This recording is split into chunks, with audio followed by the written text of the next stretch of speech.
Գտնվում ենք ՄԱՊ-ի գինու կոնյակի գործարանում։ Ինչն է, լավ, որ հենց առաջինը մեզ դիմավորում են ՄԱՊ-ի գործարանի բոլոր տերերի մեքենաները։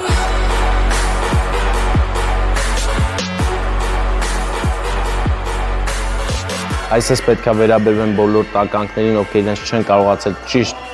դրսևորել։ Որը բայց կարող է այդ կերպարին սիրողները լեն հիմա անձիքա լեն գնասն խի դրան բանասիր։ Մենք հիմա հանգիստ քայլերով անցնում ենք պատմության միջով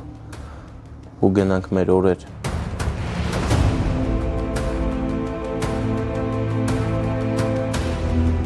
«1983 թվականի գինի։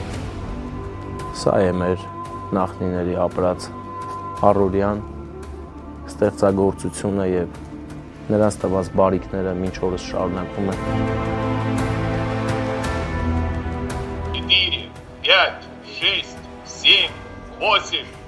9-10 սովետական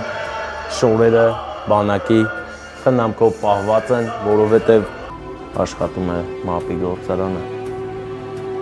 պատմական գործարան, որը պետք է դարերով մնա, իսկ մենք գանք ու հիանանք, որովհետև այստեղ ամեն ինչ կա անկեղծ հիանալու եւ լավ զգալու համար։